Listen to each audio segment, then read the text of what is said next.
The Queen's croquet ground.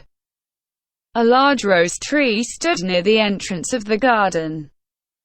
The roses growing on it were white, but there were 3 gardeners busily painting them red. Alice thought this a very curious thing, and she went nearer to watch them.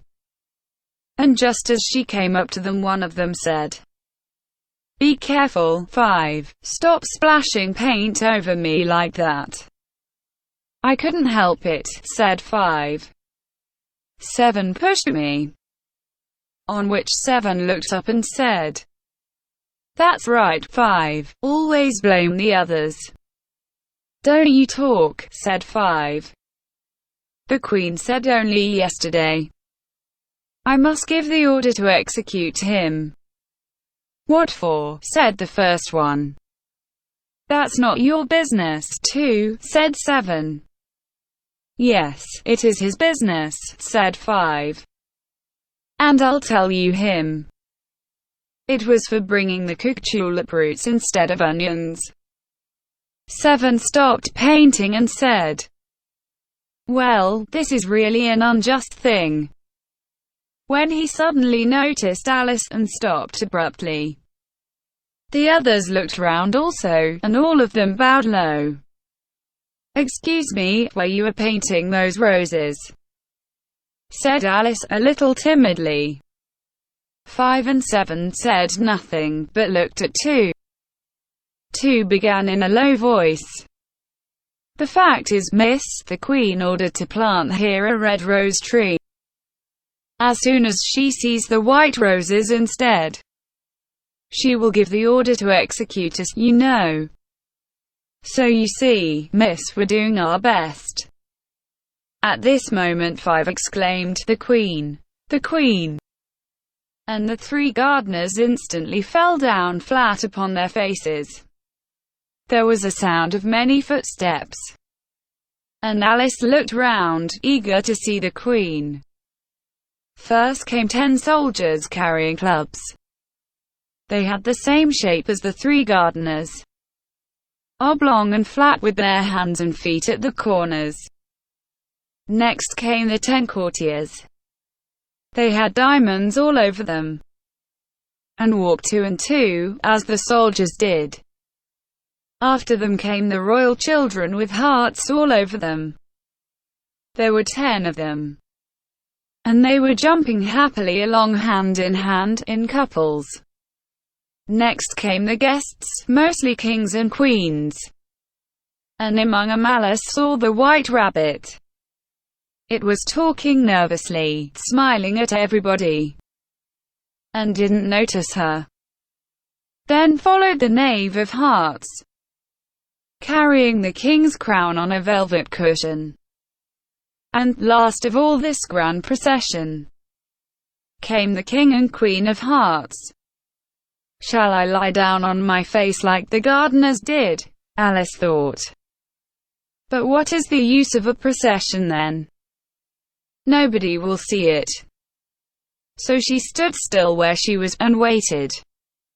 When the procession came opposite to Alice, they all stopped and looked at her. And the Queen said severely, "Who is this?" She said it to the knave of hearts, who only bowed and smiled. "Idiot," said the Queen. And, turning to Alice, she went on, "What's your name, child?" "My name is Alice, Your Majesty," said Alice very politely. But she added to herself, "They're only a pack of cards. Nothing to be afraid of." "And who are these?" said the Queen, pointing to the 3 gardeners who were lying round the rose tree. "I don't know," said Alice bravely. "It's not my business." The Queen turned red with anger, and, after glaring at her for a moment like a wild beast, screamed, "Off with her head, off!" "Nonsense," said Alice very loudly and decidedly. And the Queen was silent. The King laid his hand upon her arm, and timidly said, Remember, my dear, she is only a child." The Queen turned angrily away from him, and said to the knave, "Turn him over." The knave did so, very carefully, with one foot. "Get up," said the Queen, in a shrill, loud voice. And the three gardeners immediately jumped up, and began bowing to the King, the Queen, the royal children, and everybody else. "Stop it!" screamed the Queen. "You make me giddy. Why are you here?" "You see, your Majesty," said Two very timidly, going down on one knee as he spoke, "we were trying." "I see," said the Queen, looking at the roses. Off with their heads, and the procession moved on. Three of the soldiers remaining behind to execute the unfortunate gardeners, who ran to Alice for protection. "Don't worry," said Alice, and she put him into a large flower pot that stood nearby.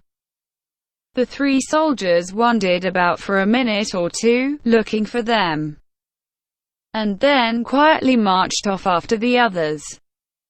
"Are their heads off?" shouted the Queen. "There are no heads, Your Majesty," the soldiers answered. "That's right," shouted the Queen. "Can you play croquet?" The soldiers were silent, and looked at Alice. It was a question for her. "Yes, I can," shouted Alice. "Come on then," roared the Queen. And Alice joined the procession. It's a very fine day," said a timid voice at her side. It was the White Rabbit, who was looking anxiously into her face. "Very," said Alice. "Where's the Duchess?" "Hush, hush," said the Rabbit in a low, hurried tone.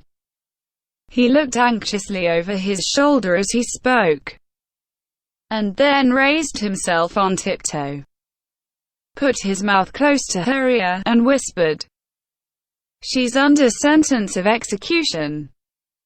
"What for?" said Alice. "Did you say, 'What a pity'?" the Rabbit asked. "No, I didn't," said Alice. "I don't think it's a pity. I said, 'What for?'" "She boxed the Queen's ears," the Rabbit began. Alice couldn't help laughing. "Oh, hush," the Rabbit whispered in a frightened tone. "The Queen will hear you. You see, she came late," and the Queen said. "Get to your places," shouted the Queen. And people began running about in all directions, tumbling up against each other. They were ready in a minute or two, and the game began. What a curious croquet ground, Alice thought. It was all ridges and furrows. The balls were live hedgehogs, the mallets live flamingos, and the soldiers doubled up and stood on their hands and feet to make the archers. Alice found it difficult to manage her flamingo. Every time she was going to give the hedgehog a blow with its head, it kept twisting itself round and looking up in her face with such a puzzled expression that she could not help laughing. When she was ready to begin again, the hedgehog was crawling away. There was generally a ridge or furrow in the way, wherever she wanted to send the hedgehog to, and the doubled-up soldiers were always getting up and walking off to other parts of the ground. Alice soon decided that it was a very difficult game indeed. The players all played at once without waiting for turns, quarreling and fighting for the hedgehogs. And in a very short time the Queen was furious. She kept shouting, "Off with his head," or "Off with her head," about once in a minute. Alice began to feel very nervous. A dispute with the Queen could happen any minute. And then, thought she, what would become of me? They're dreadfully fond of beheading people here. She was looking about for some way of escape, when she noticed a curious thing in the air. It puzzled her very much at first, but, after watching it a minute or two, she made it out to be a grin, and she said to herself, "It's the Cheshire Cat, now I have somebody to talk to." "How are you getting on?" said the cat, as soon as there was mouth enough for it to speak with. Alice waited till the eyes appeared, and then nodded. In another minute the whole head appeared. And then Alice put down her flamingo and began an account of the game. The cat seemed to think that there was enough of it now in sight, and no more of it appeared. "I don't think they play at all fairly," Alice began, in quite a complaining tone. "And they all quarrel so dreadfully. One can't hear oneself speak. And they don't seem to have any rules in particular, or nobody attends to them. And you've no idea how confusing it is, with all the things being alive." "How do you like the Queen?" said the cat in a low voice. "Not at all," said Alice, "she's so extremely—" Just then she noticed that the Queen was close behind her, listening. So she went on, "Likely to win. That it's hardly worthwhile finishing the game." The Queen smiled and passed on. "Who are you talking to?" said the King, going up to Alice and looking at the cat's head with great curiosity. "It's a friend of mine, a Cheshire Cat," said Alice. "Allow me to introduce it." "I don't like the look of it at all," said the King. "But it may kiss my hand." "I'd better not," the cat answered. "Don't be impertinent," said the King. "And don't look at me like that." He got behind Alice as he spoke. "A cat may look at a king, you know," said Alice. "Well, it's not a place for it," said the King very decidedly. And he called the Queen, who was passing at the moment. "My dear, could you have this cat removed?" The Queen had only one way of settling all difficulties, great or small. "Off with his head," she said, without even looking round. "I'll bring the executioner myself," said the King eagerly, and he hurried off. Alice decided to go back and see how the game was going on, because she heard the Queen's voice in the distance. So she went in search of her hedgehog. The hedgehog was fighting with another hedgehog, which seemed to Alice an excellent opportunity for sending it through the gates. The only difficulty was that her flamingo went to the other side of the garden and was trying helplessly to fly up into a tree.